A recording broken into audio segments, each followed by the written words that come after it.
Hello my dear friends, today will be discuss about intelligence. What is intelligence? Definition, types.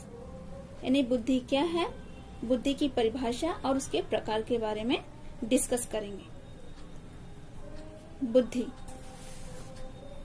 का सामान्य अर्थ है बुद्धि तेजी से सीखने, समझने, स्मरण करने और तार्किक चिंतन करने आदि की योग्यता को ही हम क्या कहते हैं, बुद्धि कहते हैं।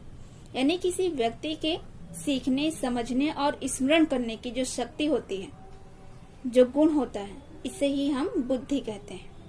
एग्जाम्पल, यदि कोई भी बालक किसी बुक को खरीदता है तो सबसे पहले वह यह सोचता है, समझता है कि मैं कौन सी बुक लूं, किस राइटर की बुक लूं, किससे मुझे अधिक जानने को मिलेगा, किससे मुझे ज्यादा नॉलेज मिलेगी और कौन सी अच्छी है।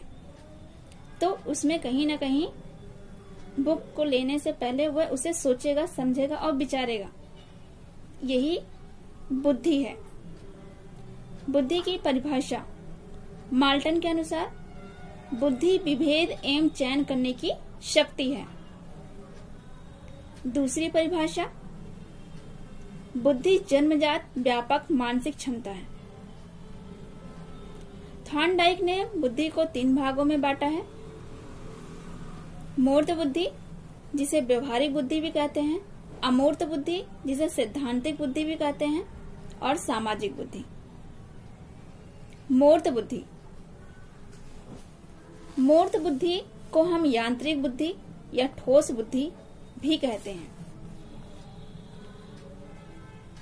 वह बुद्धि जो मनुष्य को वस्तुओं के स्वरूप को समझने, तदनुकूल क्रिया करने में सहयोग करती है, तो ऐसी बुद्धि को हम क्या कहते हैं, मूर्त बुद्धि कहते हैं। इसका संबंध मशीनों और उपकरणों से होता है, या हम ऐसे कह सकते हैं कि जिसका संबंध मशीनों और उपकरणों से होता है, तो ऐसी बुद्धि को हम मूर्त बुद्धि कहते हैं। जैसे इंजीनियर, मिस्त्री, किसान, ये मूर्त बुद्धि के अंतर्गत आते हैं। जैसे मैं किसान का एग्जांपल लेकर आपको समझाने की कोशिश करूंगी। जो किसान होता है उसका कहीं ना कहीं संबंध उपकरणों पर ही निर्भर होता है। बिना उपकरण के वो खेती नहीं कर सकता। जैसे कि किसी भी खेत को जोतने के लिए उसे ट्रैक्टर या हल की जरूरत होती है, तो इस प्रकार किसान को कहीं न कहीं उपकरणों और मशीनों पर निर्भर रहना पड़ता है। तो यह मूर्त बुद्धि के अंतर्गत आते हैं।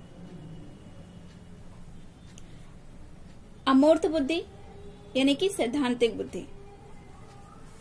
अमूर्त बुद्धि वह बुद्धि है जो मनुष्य को पुस्तकीय ज्ञान प्राप्त करने में, विभिन्न तथ्यों की जानकारी प्राप्त करने में, सोचने समझने में, समस्याओं के समाधान खोजने में सहायता करती है। इसे हम अमूर्त बुद्धि कहते हैं। इसका संबंध अमूर्त तार्किक चिंतन, मनन तथा क्रिएटिविटी से होता है।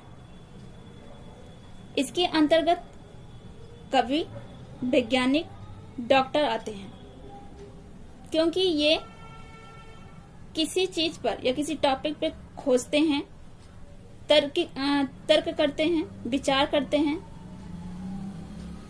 इसलिए इन सभी का संबंध अमूर्त बुद्धि के अंतर्गत आता है।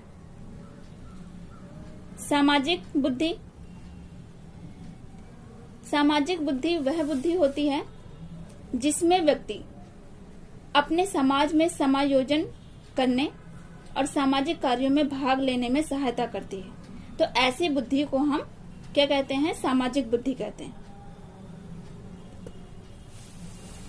इसके अंतर्गत समाज सेवक,